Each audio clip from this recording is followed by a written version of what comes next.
are getting adjusted and set up to go. We are in my boot camp. Classmates and I are working on red team, some penetration testing, looking for vulnerabilities in websites. Currently going through Burpsuite. We worked on some SQL and command injection today as well, so I'll go through those in some short videos after this.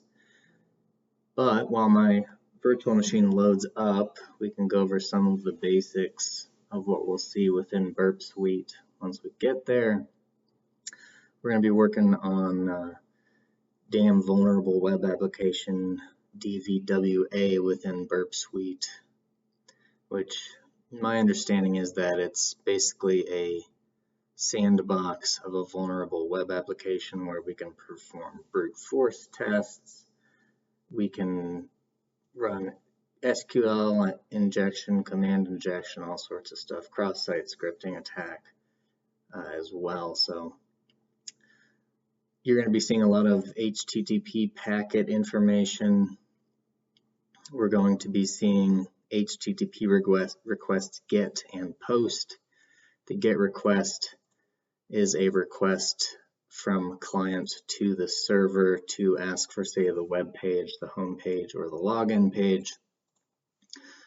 Posting would be sending some information to the server to update. For instance, a user login, you might send the login as a post request so that it can check that information with the database, compare it, see if it matches, and then log you in. It's a rough explanation. Anything I say wrong, please correct me in the comments and we can learn together. You'll see some status codes that you should be familiar with. 200, once you visit a page, the GET request comes back as a 200. That means the page was found and it loaded okay. If you see a 404, which you may have seen on the internet, that means that there's a client-side error or an error on your side, potentially, related to the client request, not the server. Seeing a 403 or a 401, you may have seen those as well. You might not be authorized to access a particular page, like if you try to go to /admin or something like that. 300 codes, if you see like code 301, that means that the web page you're trying to visit has been changed or moved permanently. So maybe you try to visit /about, but they've changed it to /about-us. We'll skip cookies for now. We've got our Kali machine loaded up. The Ubuntu machine is going to be the target machine.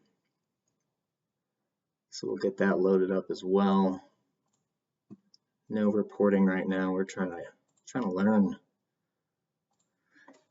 Okay, so the target machine, you would probably not have access to the target machine like this. Scenarios where you might have access like this, let's say someone is at a cafe in the back of the restaurant or whatever, and they go to the restroom, leave their laptop open. You could potentially, don't do this, but you could potentially go over and open a terminal and run this command and grab their IP address real quick, and then you'd have it to be able to plug into your Kali machine. But we're not going to do that. We are, however, going to grab this sucker and have that in mind. I'm going to do a couple things here. I was curious to see what the traffic would look like running certain things. So I'm going to open up Wireshark to enable a packet capture once we're ready to get things running.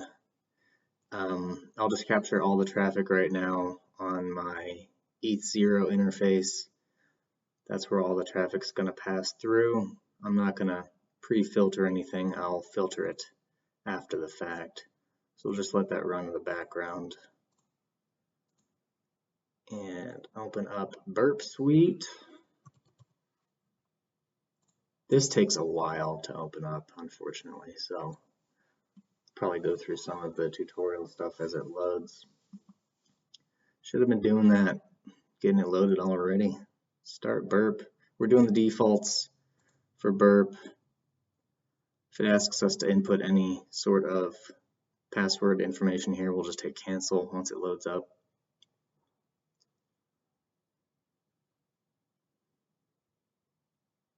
Okay, well, that was quick. It's the fastest it's ever been. All right, so we need to grab our IP address here. I'm just gonna lazily type it in over in this bar. 43.65 172.314.365. Let's go to our terminal here. Open up a new window, new tab rather. Let's just ping it to see if we're seeing traffic communicating with the target machine. We are getting some communication from the target machine, so that's a good sign. I pressed Control-C to cancel out of that ping loop. So now we'll go over and get started. So first thing we need to do is make sure our proxy is set up. The proxy is basically between our Kali machine and the target. The proxy is sitting in the middle listening to the traffic going back and forth and is going to capture it for us. We need to turn intercept on to begin capturing traffic. So intercept on. Then over here, we're going to get ready with that IP address. We're going to click Open Browser. I don't know if it took the request there. I'll press it one more time. I think it's going to open twice now. And we'll go ahead and wait for that while we're waiting. There we go. So this is where you can hit cancel. It's going to pop up again in a second since I hit it twice. And it's probably going to give me an error that it's already opened. Yeah, there's the error. Fine, I know. Okay. So we've got interceptor on. Let's snap this to the right side. Let's snap the browser to the left here. Bring it down. Bring her down. Oh, what am I doing? Hacker hoodie up. We're hacking. All right. So I'm going to test the connection in the browser. Looks like a match. It works. So now set up our damn vulnerable web app. Capital letters / press enter. So you saw a change here. We need to forward the request from the browser over to the client machine, I think is what's happening. Pardon me, let's see. So this is the IP address, and I'm basically performing a GET request on this to visit this subdomain. So this browser is traveling from my machine over to the target machine with a GET request. The proxy in the middle grabbed that, and before I forwarded it, it would let me change things here before I send it over to the machine. So we hit forward. For some reason, you got to hit it twice a lot on my machine. So you might have to hit it multiple times. Admin and password to log into DVWA. And hit forward again. There we go. Okay, so now we can start looking at stuff. This is all HTTP port 80, so that means it's plain text and not encrypted like HTTPS would be. So if we looked at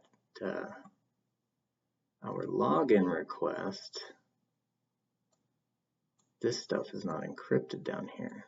Username and password right there. Before we get too far in DVWA, we'll go to the security and make sure it's set to low. so that we can practice.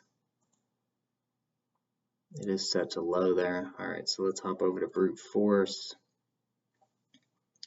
So each of these sections, from what I can tell, is simulating a spot where you could perform this exploit. So we already know what the password is here. It's all default stuff.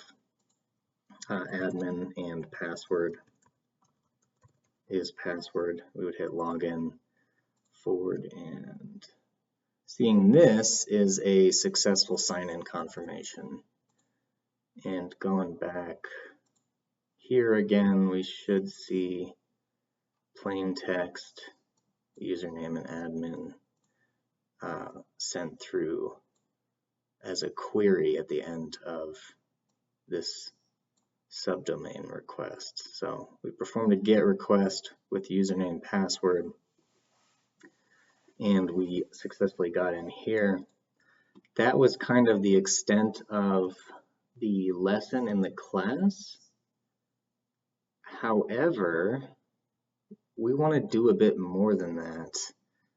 So log in, we've opened Burpsuite, we've set up intercept on proxy and opened the browser.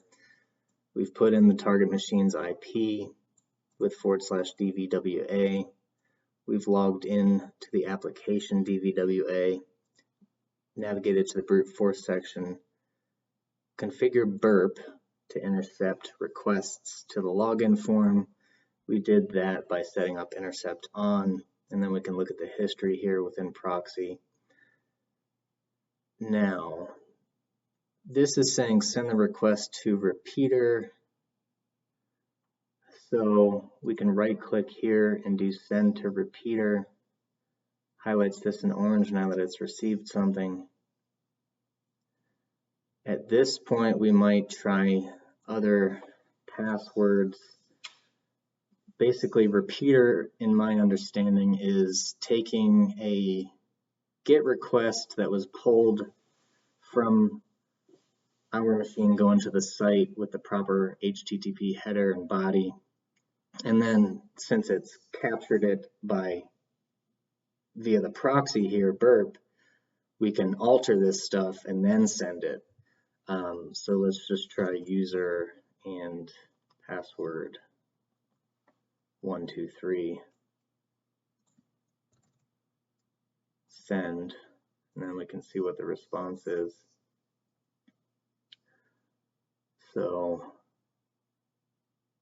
request, let's just try it again, send, response. We would want to see this somewhere in the response body, so we can just search, oops, password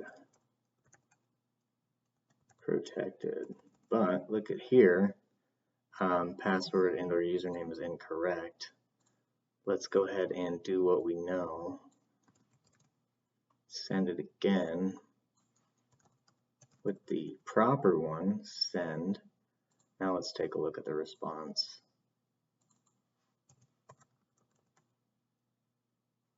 And then you see right here, welcome to the password protected area, admin.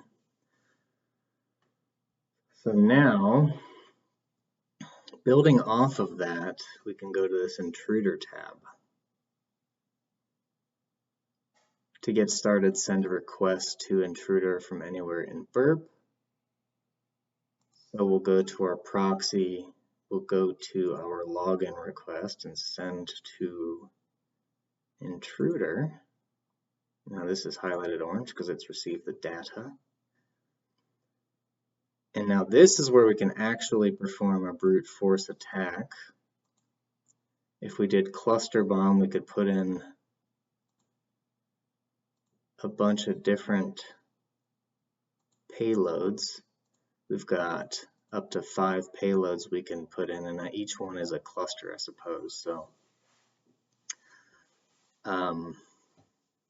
let's do user add admin add 123 add password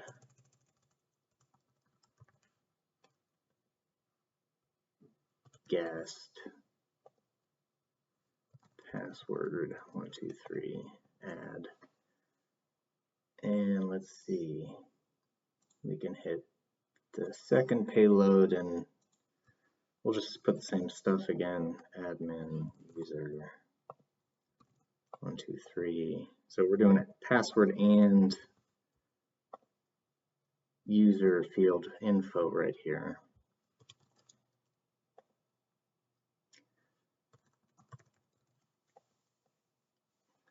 And we'll go ahead and remove the other ones. I think that's going to work. No, that's not actually removing them. That's just removing the items that were added in it. But let's go ahead and say start attack, payload is empty. So let's just go through each, fill them in with something.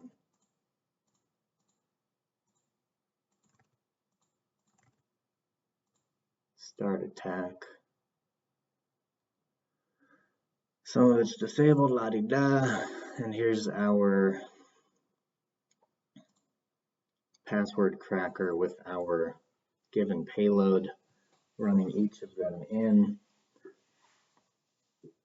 What we want to see is a status of 200 here. Oh, you know, we forgot to do something. Let's go back. Discard. I believe we need to, I was going to say we've got to change the payload positions here. Add a new marker. And that should fill in the items. Oh, let's do clear here. Press clear and then we'll set up markers here. This is basically turning it into a dynamic variable. We probably could have done auto as well, but that looks correct now. Let's try it again.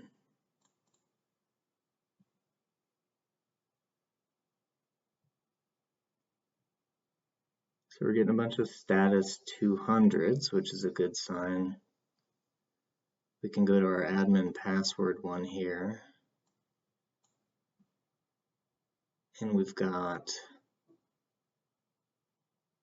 let's see what our response is for this one. Welcome to password protected area admin. We like that. How do we close this sucker? I think we need to go ahead and maximize this now. Let's go to results. I don't want you anymore. I want you to go away. Here we go. Let's see. Are any of these working? Is that what's happening right now? I want to see one that failed, yo.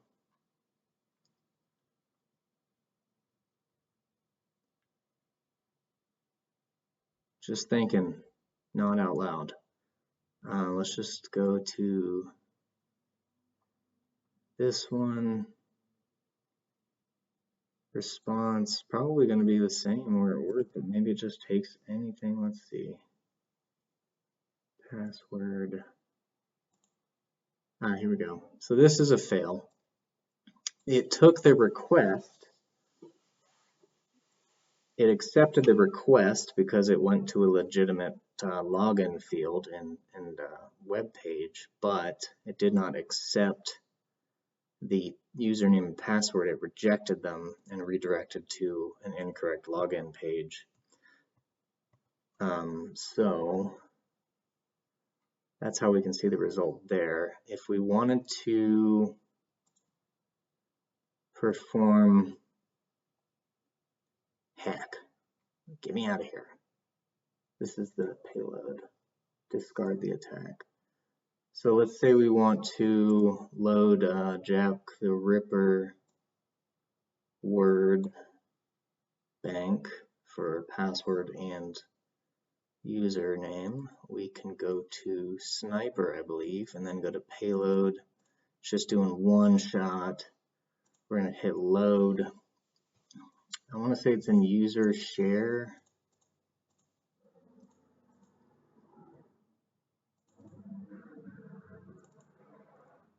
And then probably word list.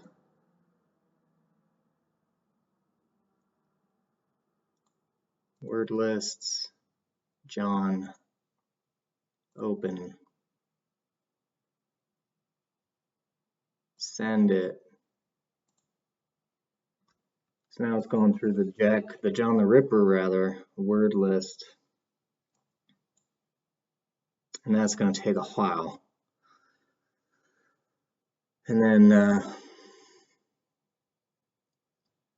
I'm sure there's a way to parse through this and say, print out all of the payloads that came back with a status 200 and outputted the string, welcome to the admin login. I don't know how to do that off the top of my head, but that is how to run an actual brute force payload against the IP address that has the damn vulnerable web app enabled. So we'll stop there.